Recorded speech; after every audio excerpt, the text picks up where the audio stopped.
কাঁটাতারের ওপার থেকে ধেয়ে আসা দাম্ভিক হুঙ্কার নিমিষেই চূর্ণ বিচূর্ণ হয়ে গেল এপার থেকে ওঠা এক অকল্পনীয় গর্জনে। ভৌগোলিক সীমারেখার গণ্ডি পেরিয়ে বেনাপোল পেট্রাপোল বর্ডার আজ এক নতুন জাগরণের সাক্ষী।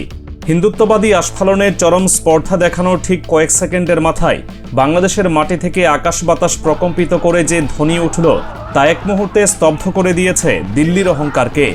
ওপারের উগ্র জয় শ্রীরাম স্লোগানের বিপরীতে এপার থেকে লাখো জনতার বক্ষ বিদীর্ণ করা নারায়ে তাকবীর আল্লাহু আকবার স্লোগান শুধু একটি তাৎক্ষণিক জবাব ছিল না, এটি ছিল দীর্ঘ কয়েক দশকের পুঞ্জীভূত ক্ষোভ, আধিপত্যবাদের বিরুদ্ধে সরাসরি বিদ্রোহ এবং স্বাধীন চেতা এক মুসলিম জনপদের ঘুরে দাঁড়ানোর চূড়ান্ত ঘোষণা।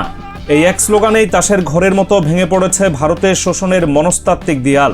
আর এই নির্ভীক সাহসিকতা দেখে বিশ্ব মুসলিম উম্মাহ আজ নতুন করে প্রাণশক্তি ফিরে পাচ্ছে।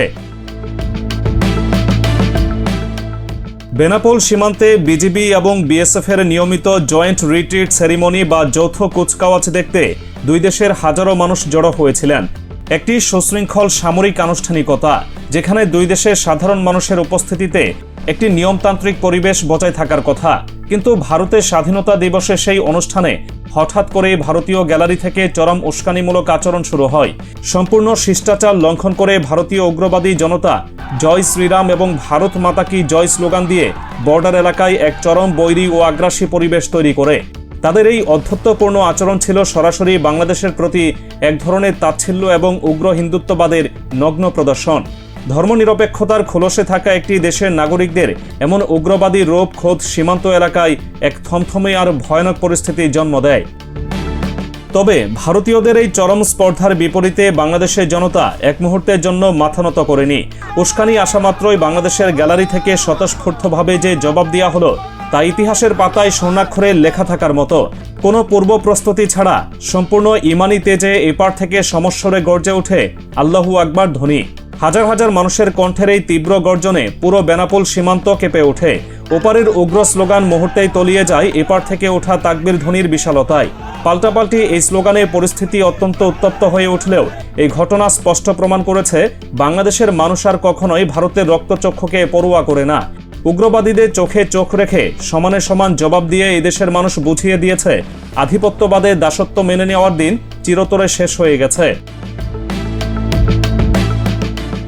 সীমান্তে সাধারণ মানুষের এই রুদ্রমূর্তি একদিনের কোনো ঘটনার ফসল নয়, এটি বছরের পর বছর ধরে ভারতে চালানো অমানবিক নির্যাতনের এক অবধারিত বিস্ফোরণ। পৃথিবীর ইতিহাসে বাংলাদেশ ভারত সীমান্ত আজ সবচেয়ে রক্তক্ষয়ী এবং জল্লাদ সমতুল্য এক বর্ডার হিসেবে পরিচিত। কাঁটাতারের বেড়া আজ নিরপরাধ বাংলাদেশিদের রক্তে রঞ্জিত। ভারতীয় সীমান্তরক্ষী বাহিনী বিএসএফ দশকের পর দশক ধরে এদেশের নিরীহ নাগরিকদের উপর যে বর্বরতা চালিয়েছে তা যে কোনো সভ্য সমাজের জন্য চরম কলঙ্ক। 15 বছরের কিশোরী ফেলানীকে পাখির মতো গুলি করে হত্যা করে কাঁটাতারে ঝুলিয়ে রাখার সেই বীভৎস দৃশ্য এদেশের প্রতিটি মানুষের হৃদয়ে দগদগে ক্ষতের মতো গেঁথে গেছে। রাতের আধারে কিংবা দিনের আলোতে বিনা উস্কানিতে গুলি চালিয়ে শত শত বাংলাদেশিকে হত্যা করেছে বিএসএফ। বিচারহীনতার এই চরম সংস্কৃতির কারণে সীমান্ত এলাকায় বসবাসরত সাধারণ মানুষের বুকে ভারতের বিরুদ্ধে ক্ষোভের পাহাড় জমেছে, যার স্ফুলিঙ্গ দেখা গেছে বেনাপোলের ওই তাকবীর ধ্বনিতে। হত্যার পাশাপাশি এই সীমান্তে ভারতের আরেক নগ্ন আগ্রাসনের নাম জোরপূর্বক পুশিন এবং চোরাকারবারিদের সরাসরি মদত দেওয়া। বিভিন্ন সময় ভারতের অভ্যন্তরে থাকা বাংলাভাষী মুসলিমদের নাগরিকত্ব কেড়ে নেওয়ার হুমকি দিয়ে জোরপূর্বক বাংলাদেশে ঠেলে দেওয়ার জঘন্য অপচেষ্টা চালিয়েছে তারা। এটি শুধু মানবাধিকারেরই চরম লঙ্ঘন নয়, বরং বাংলাদেশের উপর এক ধরনের নীরব জনমিতিক যুদ্ধ চাপিয়ে দেওয়ার ষড়যন্ত্র। এর সাথে যুক্ত হয়েছে বিএসএফ এর ছত্রছায়ায় অবাধ চোরাচালান, যা সীমান্ত এলাকার অর্থনীতি ও শান্তি শৃঙ্খলাকে চরম হুমকির মুখে ফেলেছে।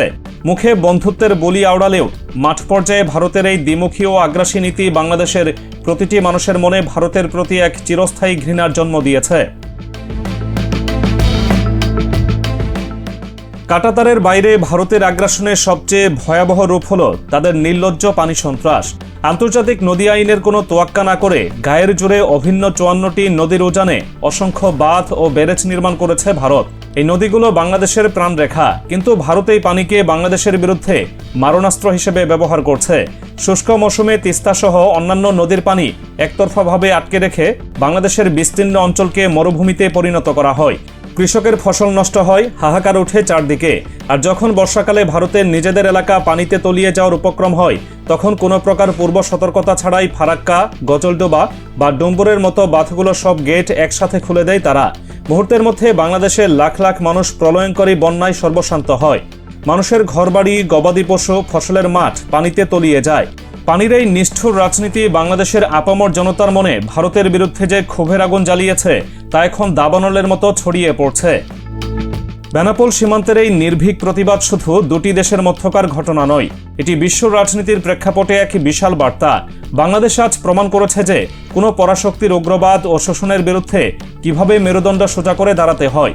জয় শ্রীরাম স্লোগানের বিপরীতে আল্লাহু আকবার ধ্বনি ছিল মূলত একটি মুসলিম সংখ্যাগরিষ্ঠ দেশের আত্মমর্যাদা এবং ইমানি শক্তির চূড়ান্ত বহিঃপ্রকাশ।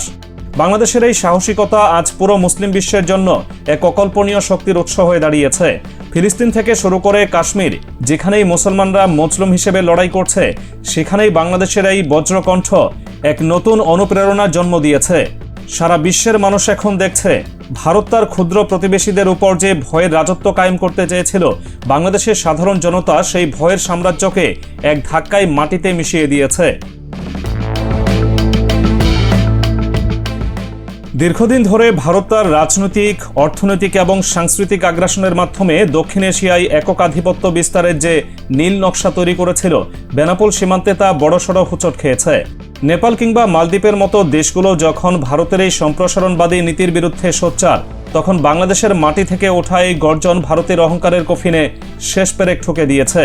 ভারত এতদিন ভেবেছিল বাংলাদেশের মানুষকে তারা চিরকাল অনুগত করে রাখবে, কিন্তু বর্ডারের জিরো পয়েন্টে দাঁড়িয়ে চোখে চোখ রেখে বাংলাদেশের সাধারণ জনতার এই বিদ্রোহ প্রমাণ করেছে এদেশের মানুষের মন থেকে ভারতের শিকল পুরোপুরি ছিন্ন হয়ে গেছে। কোনো হুমকি, কোনো অবরোধ বা কোনো উস্কানি আর এই স্বাধীন জাতিকে দাবিয়ে রাখতে পারবে না। এই ঘটনা আমাদের চোখে আঙুল দিয়ে দেখিয়ে দেয় যে ক্ষমতার দম্ভ কখনোই চিরস্থায়ী হয় না। কাঁটাতারের ওপার থেকে যখন উগ্রবাদীরা আগ্রাসনের বিষ দাঁত বের করেছিল, তারা কল্পনাও করতে পারেনি এপার থেকে কি ভয়াবহ জবাব তাদের জন্য অপেক্ষা করছে। ওই দিনের সেই তাকবীর ধ্বনি শুধু বেনাপোলের আকাশেই মিলিয়ে যায়নি, এটি চিরকালের জন্য ভারতের বুকে এক আতঙ্কের নাম হিসেবে খোদাই হয়ে গেছে। বাংলাদেশ বুঝিয়ে দিয়েছে সম্মান ও সমতার ভিত্তিতে সম্পর্ক না থাকলে যে কোনো অন্যায়ের বিরুদ্ধে এদেশের মানুষ বুক চিতিয়ে লড়াই করবে। ভারতের উগ্র হিন্দুত্ববাদী আস্ফালনের বিপরীতে বাংলাদেশের জনতার এই ইমানি তেজ আগামী শতকের জন্য এক নতুন ইতিহাস রচনা করেছে। জালিমের রক্তচক্ষু উপেক্ষা করে মজলুমের এই বিজয়ধ্বনি যুগ যুগ ধরে স্বাধীনতাকামী মানুষের কাছে এক চিরন্তন শক্তির আধার হয়ে থাকবে।